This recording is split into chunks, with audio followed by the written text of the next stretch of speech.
Let's talk about how to get a funded account this year if you're just starting out and you haven't passed any Profirm challenge.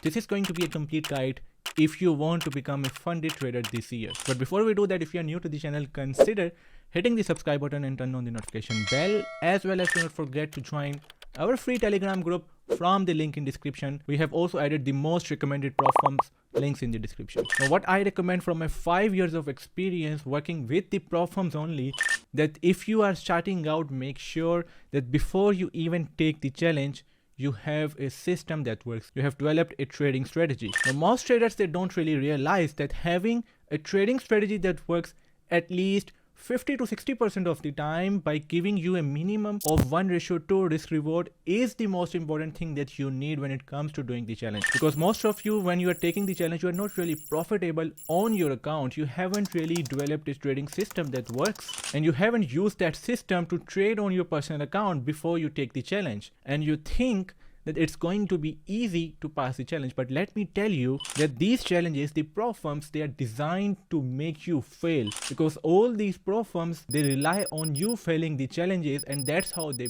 pay the successful traders. So you have to be very smart about what you're going to be doing when you will be taking the challenge. So make sure that before you take the challenge, first thing first, you have a trading strategy, you have a trading system that works, and you need to write down every single step that how you're going to be taking the trade before you even take the trade, which is called developing a trading plan. And that trading plan should tell you if market is doing certain things, then how you're going to be approaching the market. Either you're going to be taking a buy or you're going to be taking a sell. And once you know that how and from where you're going to be taking the trade, what you need exactly in the market before you execute the trade by using your trading strategy that you have developed over the months or over the years. The next thing comes that after you take the trade, this is where most traders mess up, that you do not follow a risk management. Now we're talking about trading 6 figures or even 7 figures for an account. Do you really think that firms are going to pay you if you have no trading system as well as no risk management? And you are simply just gambling and you are risking 2-3% in one trade, then in the next trade you are risking 4%. When you are making profit, you are making 10 to 12% from one single trade by risking 3-4%. You think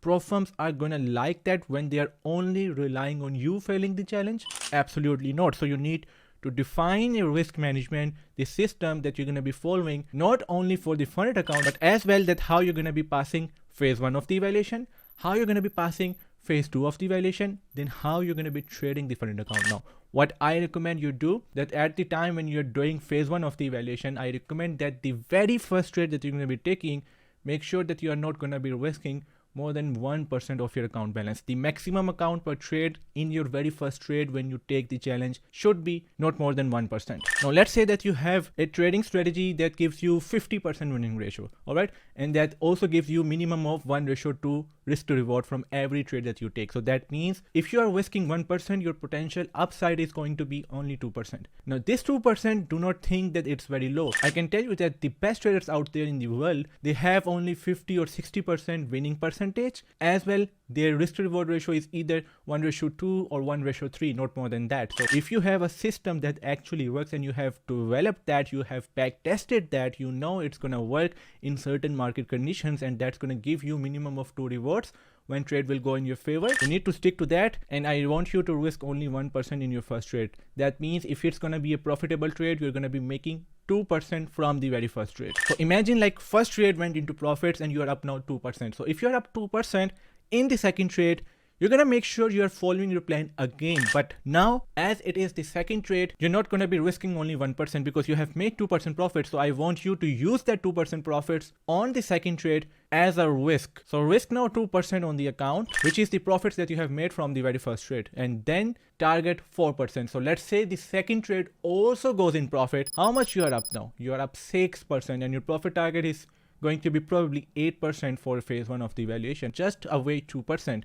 So you have to make sure at the third trade, you're not going to be over risking, only 1% risk now. This is when first 2 trades go in profit. But if first trade goes in profit, but the second trade does not go in profit, so that means if you will lose your second trade, you're back again at break even. Once you're back again at break even, do the same thing. Risk 1% again, target minimum of 2 rewards. That means you will be making 2%. However, if your first trade does not go in profits and you are down around 1%, I would say, now this is where most traders suck. Instead of lowering the risk when they are down lower than the initial balance of their account, they start to increase their risk, but you should not be doing that. You need to lower your risk once you start with the negative trade. Your risk should be like 0.5%, or you can do 0.7 or 0.8% on your second trade, and make sure that you come at least in profits, and then and only then you're looking to increase your risk in the second trade. Now this is for phase 1. Let's say for phase 2 of the evaluation, what I want you to do, that do not go more than 1% risk in every trade that you take, whether the first trade is profitable trade, the second trade is also profitable, like you make profit for 5 consecutive trades, which is not possible. Like if you can make like 5 consecutive profits, but if you only make 3 consecutive profits with a minimum of 1:2 rewards and you are just risking 1%, you have already completed the evaluation. So I am just saying, for the sake of example, no matter you are making 5 consecutive profitable trades, but your risk should not be more than 1%. That's the key here in phase 2 of the evaluation, because you can pass phase 1, but I can guarantee you will end up failing phase 2 of the evaluation. Reason? Your ego is now here. You're thinking, oh, I completed the phase 1 of the evaluation, so passing phase 2 is going to be very easier for me, which is not the case. There is a reason why there is step 2 or phase 2 of the evaluation. When FTMO designed this funding model back in the days, they designed it by not just randomly thinking. They spent a hell amount of money and time on researching on how you can fail once you complete the step 1. Then they came up with this idea that on the step 2 or phase 2, they need to lower down the target. So that way your ego will be very high. You will be very emotional that as you have completed phase 1 of the evaluation. So that means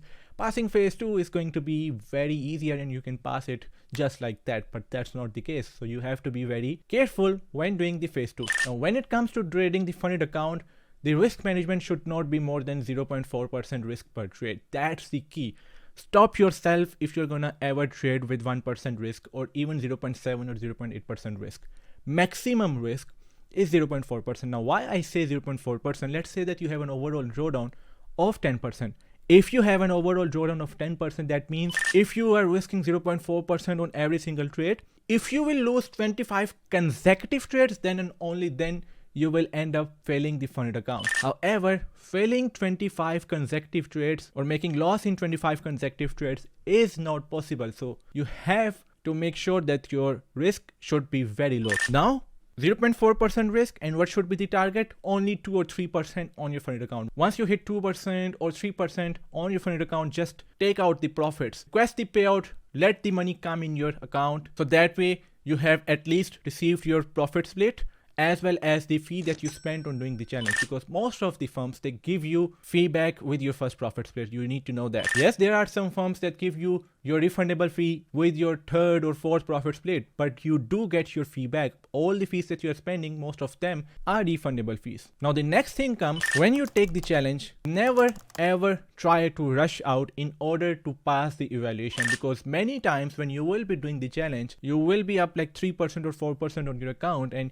you will be left with making 4% or 5%. Now what you will be thinking that as you are already up, so you just need to risk 3% in one trade, and even if you just randomly trade something in the market, when market will be going up or going down, you will be just thinking it will just go in 1:1 reward profit. You will be completing the evaluation. Many times you will end up doing it, and you have ended up doing it. If not, let me know in the comment section, and if you ended up doing it, also let me know in the comment section. So what I want you to do, stop rushing out. There is no need for you to pass the evaluation within 2, 3 or 4 days. You have unlimited time to complete the evaluation. So why you are rushing out? Why you are forcing yourself to trade again and again?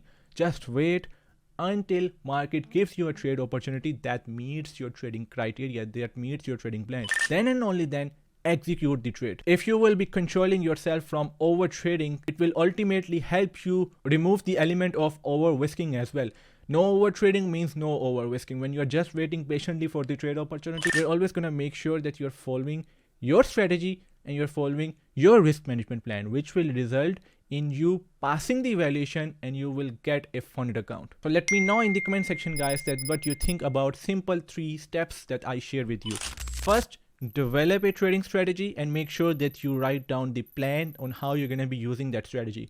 That strategy needs to be well back tested over the years or over the months of data. So that way you know exactly what you're going to be looking for when you will be waiting for the trade opportunity. Second thing, you have to have a solid risk management plan. Then comes the third thing, You need to have that calm mindset that you don't need to pass the evaluation within a day, within 2 days, within 3 days. Take your time, you have unlimited trading days. No need to rush out. These 3 steps, if you follow them every single time when you are doing the evaluation, I can guarantee you will always pass the evaluation. So let me know again in the comment section what do you think about this, and I will see you in the next video. That's it from this one. If you have liked what I shared, do not forget to leave a like, subscribe to the channel and turn on the notification bell. Again, free Telegram group link is in the description. See you in the next video.